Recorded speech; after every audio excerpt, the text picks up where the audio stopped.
So good morning guys. और 12 जून के current affairs में हमारा पहला प्रश्न है, हाल ही में जारी एटीपी रैंकिंग में शीर्ष पे कौन है, टॉप पे कौन है? तो सही उत्तर होगा ऑप्शन है नोवाक जोकोविच है। अच्छा, ये कहाँ से हैं? ये सर्बिया से हैं। तो अभी एटीपी रैंकिंग जारी हुई है और उसमें एटीपी मतलब एसोसिएशन ऑफ टेनिस प्रोफेशनल्स, तो इसमें टॉप पे कौन रहे? नोवाक जोकोविच, जो कि सर्बिया से हैं। अच्छा, सेकंड पे रहे हैं राफेल नडाल, वो कहाँ से हैं? स्पेन से। तीसरे पे है रॉजर फेडरर, जो कि स्विट्जरलैंड के प्लेयर हैं। और फोर्थ नंबर पे डोमिनिक थिएम है, जो कि ऑस्ट्रिया के हैं। अच्छा देखो, अभी 2019 में अभी तक हमने 2 ग्रैंड स्लैम देख लिए हैं। जनवरी में हमने देखा था कौन सा? Australian open. और अभी 2-3 दिन पहले हमने देखा फ्रेंच ओपन। अगर ऑस्ट्रेलियन ओपन की बात करेंगे, किसने जीता था? नोवाक जोकोविच ने। किसको हराया था? राफेल नडाल को। फ्रेंच ओपन की बात करेंगे, किसने जीता? राफेल नडाल ने। किसको हराया है? डोमिनिक थिएम को हराया है। अच्छा देखो, फ्रेंच ओपन मैंने बोला, तो फ्रेंच ओपन से मैंने आपको बताया है किस कोर्ट पे ही खेला जाता है, तो क्ले कोर्ट पे। और ऑस्ट्रेलियन ओपन पूछूंगा तो हार्ड कोर्ट आंसर करना। अच्छा देखो, फ्रेंच ओपन में आपसे कल से बोल रहा हूं, इसके विनर के नाम याद कर लो, बहुत इंपॉर्टेंट है। आपको याद होगा अगर आप मेरे साथ शुरू से जुड़े हुए हो, मैंने आपको ऑस्ट्रेलियन ओपन के विनर्स के नाम भी याद कराए थे। तो फ्रेंच ओपन के भी नाम याद करा दूं क्या? अरे करा दूं क्या? बोलो मेरे साथ। तो फिर आपको मेरे साथ बोलना पड़ेगा। चलो, फ्रेंच ओपन के विनर का एक बार रिवीजन करते हैं। वुमेन सिंगल में किसने जीता? तो एशले बार्टी ने। किसने जीता? एशले बार्टी ने। ये ऑस्ट्रेलियन खिलाड़ी हैं और ये इनका पहला ग्रैंड स्लैम था। किसको हराया इन्होंने? मार्का वोंदरसोवा को। किसको? मार्का वोंदरसोवा को, जो कि चेक रिपब्लिक से हैं। मेन सिंगल का टाइटल किसने जीता? राफेल नडाल ने, जो कि स्पेन के खिलाड़ी हैं। किसको हराया? डोमिनिक थिएम को, जो कि ऑस्ट्रिया के खिलाड़ी हैं। अच्छा, मैंने कहा वुमेन सिंगल का किसने जीता? एशले बार्टी ने। तो इनकी एटीपी रैंक कितनी है? सेकंड नंबर पे है ये। और मेन सिंगल का किसने जीता? राफेल नडाल ने। और इनकी भी एटीपी रैंकिंग क्या है? एटीपी रैंकिंग में ये सेकंड नंबर पे है। तो आपको इसी तरह से ये नाम याद रखने हैं। अब जब भी मैं याद कराऊंगा तो मेरे साथ बोलना है। बढ़ते हैं अगले प्रश्न पे। तो अगला प्रश्न है, किस देश में 2021 से एकल उपयोग यानी कि सिंगल यूज प्लास्टिक पे प्रतिबंध लगा दिया जाएगा? तो सही उत्तर है ऑप्शन डी, कनाडा में। तो कनाडा के प्रधानमंत्री हैं जस्टिन ट्रूडो, और उन्होंने घोषणा की है कि देश में 2021 से सिंगल यूज वाली प्लास्टिक पर प्रतिबंध लगा दिया जाएगा। सिंगल यूज प्लास्टिक क्या होती है भाई? तो जिसे आप एक बार इस्तेमाल करके फेंक नहीं देते हो, जैसे कि स्ट्रॉ हो गया, जैसे कि कटलेरीज हो गई, ये होती है सिंगल यूज प्लास्टिक, जिसे अब कनाडा में 2021 से बैन कर दिया जाएगा। अच्छा देखो, आप में से कौन मुझे बताता है दुनिया की पहली single use plastic free passenger flight कौन सी थी, यानी कि किस एयरलाइंस की थी? तो फिर आंसर होगा, ये मैं आपको पहले भी बहुत बार बता चुका हूं, हाई फ्लाई एयरलाइंस थी। अच्छा, अगर आपसे पूछा जाए ये हाई फाई एयरलाइंस ये किस देश की है, तो ये पोर्तुगीज की है, जिसे आप हिंदी में कहते हो पुर्तगाल। अच्छा, बात कनाडा की हुई है तो ये रहा मैप में कनाडा। कैपिटल है ओटावा, करेंसी है कनेडियन डॉलर, और इसके पीएम है जस्टिन ट्रूडो। अच्छा, याद रखना, जो आपका कनाडा है ना, क्षेत्रफल की दृष्टि से पूरी दुनिया का दूसरा सबसे बड़ा देश है। अच्छा देखो, यूएसए और कनाडा की बॉर्डर लाइन को क्या कहते हैं? ये एक बार एग्जाम में पूछा गया था, तो याद होना चाहिए क्या कहते हैं? 49 पैरेलल। और मैंने आपको कई बार बताया है, नॉर्थ कोरिया और साउथ कोरिया की जो बॉर्डर लाइन है उसे क्या कहते हैं? 38th पैरेलल कहते हैं। ये दोनों आप याद रखना। अच्छा, हमारे एक स्टूडेंट हैं आप ही में से, एक नाम है पंकज। उनका एक पेपर उन्होंने शेयर किया था, तो एक प्रश्न उसमें से ये था, किस देश की कोस्टल लाइन सबसे ज्यादा है, यानी कि तटीय रेखा सबसे ज्यादा है? तो आंसर क्या होगा? कनाडा ही होगा। अच्छा चलो, आपसे एक प्रश्न पूछता हूं। आप मुझे बताओ, किस देश के $10 के नोट को 2018 का सर्वश्रेष्ठ बैंक नोट घोषित किया? अभी एक आध महीने पहले ही मैंने आपको बताया था। तो आंसर होगा कनाडा। बढ़ते हैं अगले प्रश्न पे। तो अगला प्रश्न है, हाल ही में आई 100 टॉप ब्रांड्स रिपोर्ट के अनुसार दुनिया का सबसे मूल्यवान ब्रांड कौन सा बन गया है? सही उत्तर होगा ऑप्शन है अमेजन। तो ग्लोबल मार्केट एजेंसी है कंटार, उसने जारी की है 100 टॉप ब्रांड्स रिपोर्ट। और इस रिपोर्ट में क्या बताया है कि जो अमेजन है ना, जो पहले सबसे मूल्यवान ब्रांड में तीसरे स्थान पर था, पर अब उसकी ब्रांड वैल्यू बढ़ गई है 52% से, और अब वो एप्पल और गूगल को पछाड़ते हुए पहले स्थान पे पहुंच गया है। तो ब्रांड वैल्यू के मामले में पहले स्थान पे आ गया अमेजन, दूसरे पे एप्पल, और तीसरे पे हो गया कौन? गूगल। अच्छा, अमेजन के संस्थापक कौन है? Jeff Bezos. और मैंने आपको कई बार बताया, फोर्ब्स की रिपोर्ट आई थी, उसके अलावा हुरुन रिच लिस्ट आई थी, दोनों के अनुसार दुनिया के सबसे अमीर व्यक्ति कौन है? जेफ बेजोस है। अच्छा, इसके अलावा मैंने आपको बताया था, $1 ट्रिलियन को पार करने वाली दूसरी कंपनी कौन सी बन गई? अमेजन बन गई, पहली एप्पल थी। अच्छा, आप में से कौन मुझे बताएगा कि दुनिया की सबसे बड़ी नदी कौन सी है? तो अमेजन ही है, अमेजन नाम है उसका। कहाँ पर है? साउथ अमेरिका में पाई जाती है। अच्छा, दुनिया की सबसे लंबी नदी भी बता दो फिर। नील नदी है, जो कि अफ्रीका में पाई जाती है। अच्छा देखो, यहीं पे मैं आपको एक और इंपॉर्टेंट पॉइंट बताता हूं। जो टीसीएस है, टाटा कंसल्टेंसी सर्विसेज, वो रिलायंस को पछाड़ करके मोस्ट वैल्यूएड फर्म बन गई है। मार्केट कैपिटल के आधार पे बता रहा हूं, क्योंकि पिछले महीने मैंने आपको बताया था जब रिलायंस टीसीएस को पछाड़ करके आगे बढ़ गई थी पहले स्थान पे, पर अब टीसीएस फिर से फर्स्ट स्थान पे आ गई है। मार्केट कैपिटल के बेसिस पे बता रहा हूं। पहले स्थान पे टीसीएस हो गई है, दूसरे पे रिलायंस है और तीसरे पे कौन? एचडीएफसी बैंक है। बढ़ते हैं अगले प्रश्न पे। अच्छा देखो, अगर आपको वीडियो अच्छा लग रहा है, अगर आप मुझे सपोर्ट करना चाहते हो और चाहते हो कि इस तरह से करंट अफेयर्स डेली आपको मिलते रहे, तो इसे लाइक और शेयर जरूर करना। अच्छा, मैं तो कहूँगा कि लाइक और शेयर अभी आप कर दो, लास्ट के भरोसे मत रहो, आप भूल जाओगे। इसे अभी आप लाइक शेयर कर दो। हम बढ़ते हैं अगले प्रश्न पे। तो हमारा अगला प्रश्न है, हाल ही में 17वीं लोकसभा के प्रोटेम स्पीकर कौन बने हैं? सही उत्तर होगा ऑप्शन है डॉक्टर वीरेंद्र कुमार। तो बीजेपी सांसद हैं डॉक्टर वीरेंद्र कुमार और ये 17वीं लोकसभा के प्रोटेम स्पीकर बन गए हैं। ये जो डॉक्टर वीरेंद्र कुमार है ना, ये मध्य प्रदेश के टीकमगढ़ निर्वाचन क्षेत्र का प्रतिनिधित्व करते हैं और इस बार वे टीकमगढ़ की सीट से जीत कर आए हैं। ये जो है ना, इस बार 7वीं बार सांसद बने हैं और पिछली नरेंद्र मोदी सरकार में ये डॉक्टर वीरेंद्र कुमार अल्पसंख्यक मामलों और महिला व बाल विकास मंत्रालय के राज्य मंत्री थे। तो अब प्रोटेम स्पीकर के रूप में वह लोकसभा के पहले बैठक की अध्यक्षता करेंगे और सांसदों को पद की शपथ भी दिलाएंगे। कौन? डॉक्टर वीरेंद्र कुमार। अच्छा, ऑप्शन बी क्या लिख रहा है? संदीप पाटिल। तो कौन है संदीप पाटिल? ट्रू कॉलर के भारत में मैनेजिंग डायरेक्टर हैं संदीप पाटिल। ऑप्शन सी क्या है? मनीष माहेश्वरी। तो ट्विटर इंडिया के मैनेजिंग डायरेक्टर हैं मनीष माहेश्वरी। अच्छा, यहां से एक पॉइंट मैं आपको लिंक याद कराता हूं, लिंक करके आपको याद है तो मेरे साथ बोलो। मनीष से याद आता है मनीषा कुलश्रेष्ठ। और क्या है ये? इनको मिला था बिहारी पुरस्कार। इनके किस उपन्यास के लिए? स्वप्न पास के लिए। और ये बिहारी पुरस्कार केवल राजस्थानियों को दिया जाता है, इससे पता चलता है मनीषा कुलश्रेष्ठ राजस्थानी है। अगला क्या दिख रहा है आपको? तिजनानी मोहम्मद बांदे। बड़ा इंपॉर्टेंट नाम है। यूनाइटेड नेशन जनरल असेंबली के 74th अध्यक्ष बने। कौन? तिजनानी मोहम्मद बांदे। ये है कहां से? नाइजीरिया से हैं। बढ़ते हैं अगले प्रश्न पे। तो अगला प्रश्न है, हाल ही में भारत को G7 शिखर सम्मेलन आउटरीच सेशन के लिए निमंत्रण मिला है, इनविटेशन मिला है। आपको बताना है ये G7 समिट होगी कहाँ पे? तो सही उत्तर होगा ऑप्शन सी, फ्रांस में होगी। तो अगस्त 2019 में होने वाली है ये G7 समिट और उसमें भाग लेने के लिए भारत को मिल गया है इनविटेशन। और ये इनविटेशन भेजा किसने है? फ्रांस के राष्ट्रपति इमैनुअल मैक्रोन ने भेजा है और भारत ने इस इनविटेशन को एक्सेप्ट भी कर लिया है। और अब भारत इस G7 समिट में पार्टिसिपेट करेगा, जो कहाँ पे होगी? फ्रांस के बियारिट्ज में होगी। तो आपको इस प्रश्न से याद क्या रखना है कि इस बार जो G7 ग्रुप का 45th नंबर का समिट, याद रखना कौन सी समिट है ये? 45th 45वीं समिट है, जो कि होगी कहाँ पे? फ्रांस के बियारिट्ज में होगी। अच्छा, G7 की बात करेंगे, ये 7 देशों का समूह है। मैंने अभी आपको बोला कौन कौन से 7 देश? Canada, France, Germany, UK, US, Italy और जापान। अच्छा, फ्रांस में होगी ना, तो ये रहा मैप में फ्रांस। फ्रांस की कैपिटल क्या है? पेरिस है। अच्छा, पेरिस से याद आता है यूनेस्को का हेडक्वार्टर कहाँ पर है? पेरिस, फ्रांस में ही है। यूनेस्को मतलब United Nation Educational Scientific and Cultural Organization. उसके अलावा OECD यानी कि organization for economic cooperation and development का हेडक्वार्टर भी कहाँ पर है? पेरिस, फ्रांस में ही है। OECD से कुछ याद आ रहा है आपको? अभी इसने मई के लास्ट में ही भारत की ग्रोथ रेट का अनुमान लगाया था। तो इसने बताया था फाइनेंशियल ईयर 20 में जो हमारी ग्रोथ रेट रहेगी 7.25% रहेगी और फाइनेंशियल ईयर 21 में ग्रोथ रेट 7.5 रहने का अनुमान लगाया था। अच्छा देखो, आप मुझे बताओ 2020 में जो पेरिस बुक फेयर होगा ना, उसमें गेस्ट कंट्री कौन होगा? तो हम होंगे, हमारा भारत होगा। अच्छा, भारत एक और जगह गेस्ट कंट्री था अभी अप्रैल के लास्ट में, बता सकते हो कहाँ पे? तो आंसर होगा Abu Dhabi international book fair, जो अभी हुए थे अप्रैल के एंड में, वहाँ पे हम गेस्ट कंट्री थे।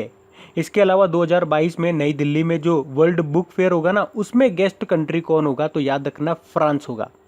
इसके अलावा आपको बता दूं अभी वरुण 19.1 संयुक्त नौसेना अभ्यास और 19.2 संयुक्त नौसेना अभ्यास अभी पिछले महीने ही हुआ था। 19.1 तो हुआ था गोवा में, 19.2 हुआ था अफ्रीकन देश जिबूती में। किसके बीच हुआ था? इंडिया और फ्रांस के बीच हुआ था, याद रखना। और अभी 2-3 दिन पहले मैंने आपको बताया है गरुड़ नाम का एयरफोर्स एक्सरसाइज आपकी 1 जुलाई से शुरू होगी, जो कि इंडिया और फ्रांस के बीच में होगी। और कहाँ पे होगी? ये फ्रांस में होगी। इसके अलावा याद रखना, अच्छा 2020 के ओलंपिक कहाँ पे होंगे? टोक्यो जापान में होंगे। तो फिर आप मुझे बताओ 2024 के कहाँ पे होंगे? तो याद रखना पेरिस में होंगे। इसके अलावा जो आपकी फ्रांस और जर्मनी के बीच ये बॉर्डर लाइन है ना, उसका एग्जाम में पूछा गया था, क्या कहते हैं उसको? तो उसको कहते हैं मैगिनॉट लाइन। बढ़ते हैं अगले प्रश्न पे। तो अगला प्रश्न है, हाल ही में किसे अंतरिम सीवीसी नियुक्त किया गया है? सही उत्तर होगा ऑप्शन बी, शरद कुमार को। तो सीवीसी मतलब सेंट्रल विजिलेंस कमीशन, हिंदी में बोलेंगे तो केंद्रीय सतर्कता आयोग। तो पहले आपके सीवीसी थे केवी चौधरी, पर अब उनका कार्यकाल पूरा हो गया है, तो शरद कुमार बने हैं इंतरिम सीवीसी। इंतरिम मतलब होता है शॉर्ट टर्म के लिए, मतलब जब तक कोई परमानेंट सीवीसी नहीं आ जाता तब तक के लिए ये काम संभालेंगे। अच्छा, अब हो सकता है आप लोग सोच रहे हो कि ये सीवीसी क्या होता है। एक तो हमारा जो एटीएम कार्ड होता है उसके पीछे भी सीवीसी लिखा रहता है, क्या ये वही है क्या? अरे ये सीवीसी का मतलब है सेंट्रल विजिलेंस कमीशन, यानी कि केंद्रीय सतर्कता आयोग। मतलब जो भारत सरकार है ना, उसके जितने भी विभाग हैं उनके अधिकारियों और कर्मचारियों से संबंधित भ्रष्टाचार नियंत्रण को ये देखता है। इसकी स्थापना हुई थी 1964 में, और इस आयोग को गठन की सिफारिश की किसने थी? संथानम समिति ने की थी इसकी सिफारिश, जिसे भ्रष्टाचार रोकने से संबंधित सुझाव देने के लिए गठित किया गया था। हेडक्वार्टर इसका नई दिल्ली में है ही सही। अच्छा, ऑप्शन ए क्या है? मोहना सिंह। तो हॉक एडवांस्ड जेट एयरक्राफ्ट उड़ाने वाली पहली महिला फाइटर पायलट बनी कौन? मोहना सिंह। ऑप्शन आपको सी क्या दिख रहा है? भावना कांत। भारत की पहली महिला ऑपरेशनल फाइटर पायलट बनी कौन? भावना कांत। ऑप्शन डी क्या दिख रहा है? नम्रता मेनन। तो योग को बढ़ावा देने के लिए नम्रता मेनन को ब्रांड एम्बेसडर बनाया किसका? गोवा का। अच्छा, योग दिवस अभी कब आएगा बताओ? 21 जून को मनाएंगे हम योग दिवस। बढ़ते अगले प्रश्न पे। तो हमारा अगला प्रश्न है, हाल ही में अजीत कुमार ने किस बैंक के बोर्ड से इस्तीफा दे दिया है? तो सही उत्तर होगा ऑप्शन बी, यस बैंक के। तो अभी हाल ही में अजीत कुमार, जो कि यस बैंक के पूर्व इंटरिम मैनेजिंग डायरेक्टर थे, उन्होंने अभी बैंक बोर्ड से इस्तीफा दे दिया है। अच्छा देखो, अगर आप डेली हमारा करंट अफेयर्स का वीडियो देखते होंगे ना, तो आपको पता होगा मैंने इस साल के स्टार्टिंग में आपको बताया था, जब राणा कपूर जी रिटायर्ड हो गए थे और रवनीत गिल ने अपना कार्य नहीं संभाला था ना, तब ये अजीत कुमार ही थे जो यस बैंक के इंटरिम मैनेजिंग डायरेक्टर और सीईओ बने थे, एमडी सीईओ बने थे। याद है आपको? मैंने आपको बताया था। अच्छा देखो, इसके अलावा मैं आपको एक और पॉइंट यहाँ पे बताता हूँ यस बैंक से रिलेटेड। अभी यस बैंक ने महाराष्ट्र में वन उपज के लिए ई नीलामी का आयोजन किया है। अब इस ई नीलामी का आयोजन किया है वन उपज, इसका मतलब क्या हो गया? तो वन उपज मतलब हो गया वनों से जो चीजें आती है, जो वस्तुएं आती है, जैसे कि औषधियां हो गई जो वनों से आती है, जो जड़ी बूटियां आती है, लोग आदिवासी किसान लेकर के आते हैं, तो उनको ऑनलाइन बेचा जा सकेगा, ताकि जो आदिवासी या जो भी किसान जो भी वो लेकर के आता है चीज, वो जो भी बेच रहा है उसे उसका सही दाम मिल सके।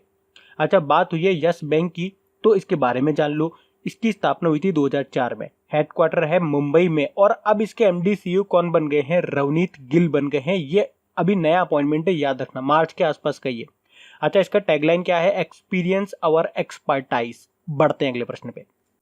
तो अगला प्रश्न है, हाल ही में उपराष्ट्रपति कौन है? एम वेंकैया नायडू जी के सचिव के रूप में किसे बने रहने की मंजूरी मिल गई है? सही उत्तर होगा ऑप्शन ए, IV सुब्बाराव।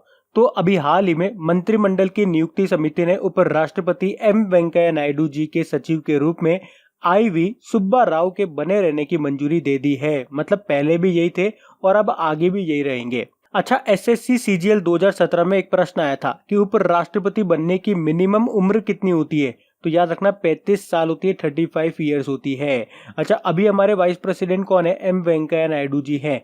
पूछे कौन से नंबर के हैं? तो 13वें नंबर के हैं। ऑप्शन बी क्या है? मृत्युंजय महापात्रा। 2-3 दिन पहले ही मैंने आपको बताया था, मौसम विज्ञान विभाग के अध्यक्ष यानी कि इंडियन मेटेरोलॉजिकल डिपार्टमेंट के अध्यक्ष बने मृत्युंजय महापात्रा, और इन्हीं को साइक्लोन मैन ऑफ इंडिया के नाम से भी जाना जाता है। ऑप्शन सी क्या है? एंटोन आदित्य। तो बैडमिंटन एशिया के अध्यक्ष बने कौन? एंटोन आदित्य। ऑप्शन डी क्या है? इगोर स्टिमेक। तो भारतीय फुटबॉल टीम के कोच बने कौन? इगोर स्टिमेक।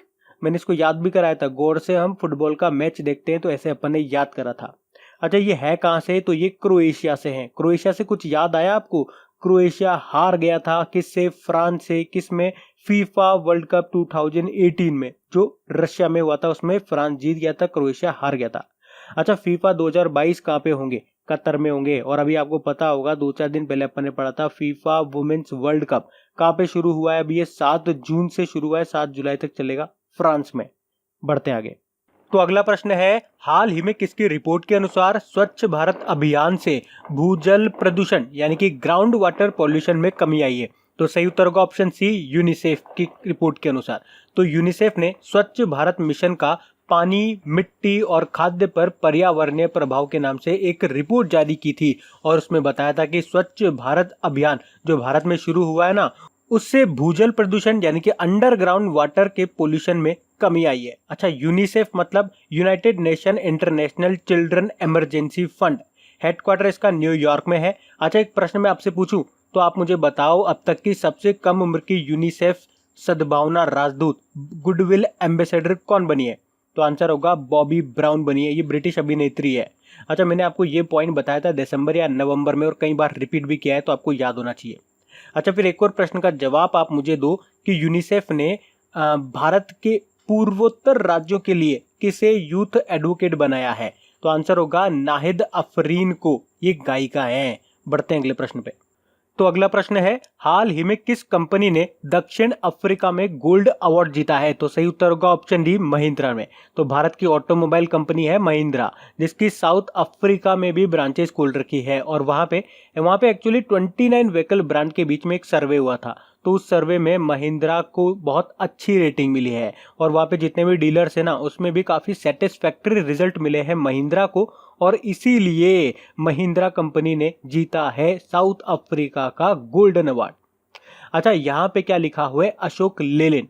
तो याद रखना अभी कुछ समय पहले ही अशोक लेलैंड ने सूर्योदय स्मॉल फाइनेंस बैंक के साथ वाहन ऋण सुविधा के लिए समझौता किया था। अच्छा देखो यहाँ बात हुई है साउथ अफ्रीका की, तो ये रहा मैप में साउथ अफ्रीका। कैपिटल क्या है? कैपेटाउन इसकी लेजिस्लेटिव देखो इसकी एक्चुअल में 3 कैपिटल है, कैपेटाउन है, प्रिटोरिया है और ब्लेमफोंटेन है, ये आप याद रखना।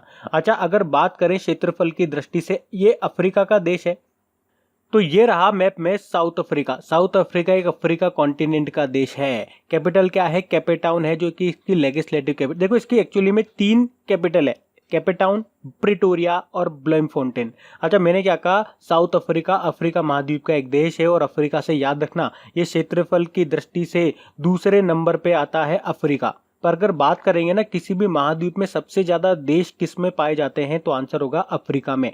टोटल लगभग 54 कंट्रीज है इसके अंदर। करेंसी की बात करेंगे इसकी साउथ अफ्रीका की, तो साउथ अफ्रीकन रैंड है। प्रेसिडेंट कौन है? सिरिल रामाफोसा है। आपको पता होगा अभी हमारा गणतंत्र दिवस 70वां अपन ने रिपब्लिक डे मनाया 2019 में, उसमें चीफ गेस्ट थे ये सिरिल रामाफोसा, याद है आपको? अच्छा फिर आप मुझे बताओ तो जरा विश्व की सबसे लंबी नदी कौन सी है? तो आंसर होगा नील। ये शायद पिछले वाले क्वेश्चन में भी मैंने आपसे पूछा था, साउथ अफ्रीका महाद्वीप की ही एक नदी है। अच्छा दूसरी सबसे लंबी नदी कौन सी है? जो दूसरी सबसे लंबी नदी है ना वो आपकी विश्व की वॉल्यूम के आधार पे सबसे बड़ी नदी भी है, वॉल्यूम यानी कि आयतन के आधार पे। कौन सी है? अमेजन है, जो कि साउथ अमेरिका में पाई जाती है। अच्छा देखो अफ्रीका एकमात्र ऐसा कॉन्टिनेंट है, एक एकमात्र ऐसा महाद्वीप है जिसमें से 3 रेखाएं निकलती है, भूमध्य रेखा, कर्क रेखा और मकर रेखा। इंग्लिश में बोलेंगे तो इक्वेटर, ट्रॉपिक ऑफ कैंसर और ट्रॉपिक ऑफ कैप्रिकॉर्न। अच्छा विश्व का सबसे बड़ा मरुस्थल कौन सा है और कहाँ पे है? तो सहारा है अफ्रीका का। अच्छा जिब्राल्टर जल संधि आपने नाम सुना होगा, अफ्रीका और यूरोप की जल संधि है ये जिब्राल्टर जल संधि। अच्छा अभी आरआरबी एएलपी के पेपर हुए थे, वहां पूछा गया था highest peak of African continent, African महाद्वीप का सबसे ऊंचा चोटी कौन सी है? तो माउंट किलिमंजारो है। बढ़ते अगले प्रश्न पे। तो अगला प्रश्न है, हाल ही में किसने भारत स्टेज 6 BS6 सर्टिफिकेट जारी किया है? तो सही उत्तर होगा ऑप्शन है ICAT ने, international centre for automotive technology. तो ICAT ने भारत स्टेज 6 के लिए भारत का पहला टाइप अप्रूवल सर्टिफिकेट जारी किया है। अच्छा आपने सुना होगा ना काफी बार BS6 BS4, तो भारत स्टेज, BS मतलब भारत स्टेज, ये होता क्या है? तो मैं आपको शॉर्ट में समझाता हूँ। तो एक्चुअली ये गवर्नमेंट के बनाए गए स्टैंडर्ड होते हैं, इन्हें सेंट्रल पोल्यूशन कंट्रोल बोर्ड लागू करता है, जारी करता है। भारत स्टेज, अच्छा ये स्टेज मतलब क्या हो गया, तो जो वाहन है, जो गाड़ी है ना, वो कितना धुआं उत्सर्जन कर रही है, एमिट कर रही है, ये उसका स्टैंडर्ड बताते हैं कि उससे ज़्यादा गाड़ी धुआं नहीं छोड़नी चाहिए। अगर छोड़ेगी तो फिर वो कानूनी रूप से अपराध माना जाएगा। अभी तक BS4 चल रहा है, अब आ जाएगा BS6। हाँ, 5 नहीं आएगा, डायरेक्ट BS6 आएगा 2020 से। अच्छा, अब ये BS4 BS6, इसमें ये 4 और 6 का क्या मतलब है, ये समझ में नहीं आता होगा ना। तो जैसे कि आप ऐसे समझो, BS4 में आपकी गाड़ी 1 किलोमीटर चलती है और उस 1 किलोमीटर चलने में वो 1 ग्राम धुआं छोड़ती है, तो इतना अलाउ है। उससे ज़्यादा छोड़ेगी फिर वो कानूनी रूप से अपराध, हमने बोल दिया।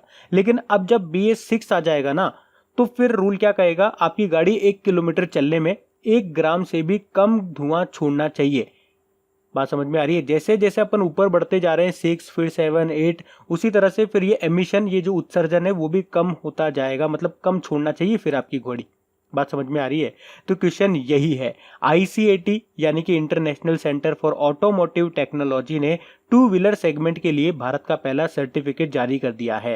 अच्छा देखो, मैं आपको यहाँ पे चलो ये भी बता देता हूँ, ये सर्टिफिकेट मिला किसको। तो सबसे पहला ये सर्टिफिकेट मिला है आपकी हीरो की कंपनी को। हीरो की जो स्प्लेंडर आती है ना, आई स्मार्ट, वो पहली 2 व्हीलर बन गई है BS6 सर्टिफिकेट पाने वाली। अच्छा, ICAT के डायरेक्टर कौन है? दिनेश त्यागी हैं, हेडक्वार्टर गुरुग्राम में है इसका। बढ़ते हैं अगले प्रश्न पे। तो अगला प्रश्न है, हाल ही में वी जानकी रमन का निधन हो गया है, आपको बताना है ये किस राज्य के पूर्व मुख्यमंत्री थे। सही उत्तर होगा ऑप्शन है पुडुचेरी के। तो पुडुचेरी के पूर्व मुख्यमंत्री रह चुके हैं कौन? वी जानकी रमन, और इनका भी हाल ही में निधन हो गया है। अच्छा, बात हुई है पुडुचेरी की, तो ये रहा पुडुचेरी। एक्चुअली में पुडुचेरी में 4 डिस्ट्रिक्ट आते हैं, उसमें से एक है पौंडीचेरी और यही इसकी कैपिटल है। इसके अलावा एक डिस्ट्रिक्ट है माहे। अच्छा, माहे की खास बात यह है, मैंने आपको वैसे कई बार बताया है, भारत का, पूरे भारत का बात करेंगे, सबसे छोटा डिस्ट्रिक्ट, सबसे छोटा जिला क्षेत्रफल की दृष्टि से कौन सा है? माहे। अच्छा, ये सबसे छोटा है, तो आप मुझे बता दो, मैं आपको कई बार बता चुका हूं, क्षेत्रफल की दृष्टि से भारत का सबसे बड़ा जिला कौन सा है? कच्छ है, गुजरात का। अच्छा, इसके मुख्यमंत्री कौन है? वी नारायण स्वामी है, और इसके लेफ्टिनेंट गवर्नर कौन है? किरण बेदी है। याद रखना, पहली फीमेल IPS ऑफिसर है आपकी किरण बेदी। अच्छा, अभी RPF की परीक्षा हुई थी, वहां पूछा गया था पुदुचेरी का हाईकोर्ट कहां पर है। तो मैं आपको बता दूं, पुदुचेरी के पास कोई हाईकोर्ट नहीं है। जो चेन्नई हाईकोर्ट है ना, मद्रास हाईकोर्ट, वही इसके मामले देखता है। अब हम बात करेंगे कल के वीडियो में पूछे गए प्रश्न के उत्तर की। तो कल के वीडियो में आपसे प्रश्न पूछा था, हाल ही में फ्रेंच ओपन में महिला एकल का खिताब वुमेन सिंगल का टाइटल किसने जीता।